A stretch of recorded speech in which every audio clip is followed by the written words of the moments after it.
Colleges across the country are playing their part to reduce the spread of COVID-19 as some students head home for the Thanksgiving break. Of course, higher ed has had to get creative this year, either through online education or boosted testing capacity. And that was certainly the case at the University of Illinois Urbana-Champaign, which implemented twice a week mandatory testing for students since July. The school has administered nearly 800,000 COVID-19 tests. And for more on how that process and safety protocols that they put in place have played out, let's bring in the Chancellor at University of Illinois at Urbana-Champaign, Robert Jones. He joins us now alongside Yahoo Finance's R.T. Swaminathan. And Chancellor Jones, I appreciate you taking the time to chat here. I mean, we've been talking about testing basically every day on the show, but I'd be curious to know what you learned there, since obviously it takes a bit of time for these test results to come back, and they're not 100% certain either. So what have you seen in trying to use testing to get this under control on the campus? Well, that's the thing that makes us significantly different than most of our peers around the country and most of the testing protocol. We have a saliva-based test that results are back as quick as 6 hours, no more than 12. And it allowed us to be able to stay with our hybrid version for education this academic year. And as of today, we have done 899,900 tests since July 6th.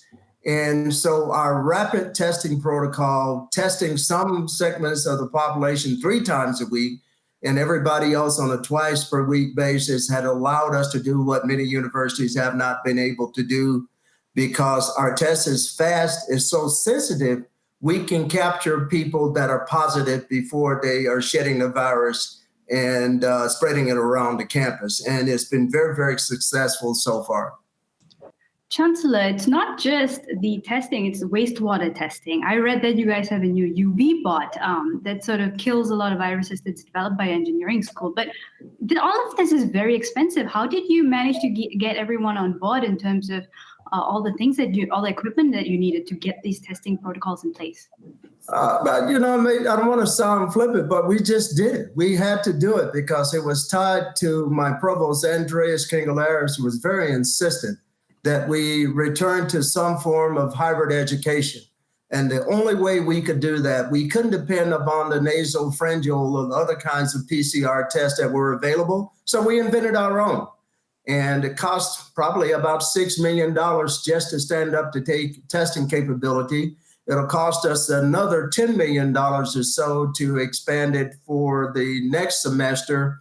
And we're in the process now of standing it up to Urbana-Champaign community, because we know we don't live in isolation from that community. And we're very, very proud to have a positivity rate now, 7-day rolling average of under 0.4. And I think today it was 0.35. So one of the lowest in the world, lowest in the country. And I tell you, my university, my campus is one of the safest places to be because of the partnership that we did not only on our campus in terms of testing, how we work with the city officials, the apartments and restaurant owners to mitigate the spread of the disease. And we're very, very proud of what we're going to do. So we don't look at it as a cost. It was an investment in delivering the kind of educational experience that our students were expecting. Yeah, no question. You've had much more success in some other universities, but how are you looking at this upcoming semester as you weigh the uptick in the infections that have come through? We've heard from a number of universities across the country who have said that enrollment is starting to drop. A lot of people who are willing to shell out that tuition in the first semester may say, well, you know, wasn't entirely worth it. Maybe we go to community college come January. What do your enrollment numbers look like right now? Well, right now, they're still looking very strong because we're very, very proud of the fact that at the beginning of the semester, when everybody was saying that enrollments were going to plummet, our enrollment actually went up by almost 2,000. We are the largest enrollment in the history of the university with 52,032 for this academic year. We may have a little bit of slippage because of visa issues in January. We're delaying our semester by 1 week. So we won't start until the last week in January.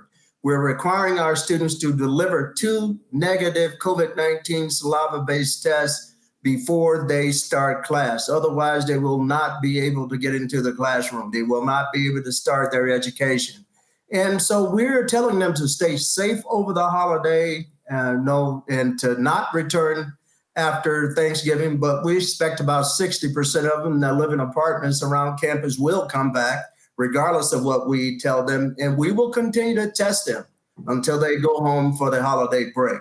And so we may have a modest decline, but we intend on having a very robust, amazing academic year for all of our students. And it's because of not just the testing, we have a whole ecosystem around epidemiological modeling that tells us how frequently we need to test. We developed our own app that allows the individuals that are tested to be notified whether they're positive or not. And that app is used as an entry pass or access granted pass to allow students into the classroom. We require masks. We've got all the things you're supposed to do to keep our university safe. We were able to do that extremely well this past semester. We anticipate doing the same in the spring semester as well. All right. Well, we'll leave that there just because, it's obviously played out well for you guys and 52,000 students. It's a lot of spit to get to. Chancellor, we'll let you get back to work out there. Appreciate you joining us. Robert Jones, the University of Illinois at Urbana-Champaign Chancellor, alongside Yahoo Finance's R.T. Swaminathan. Thanks again. Thank you so much.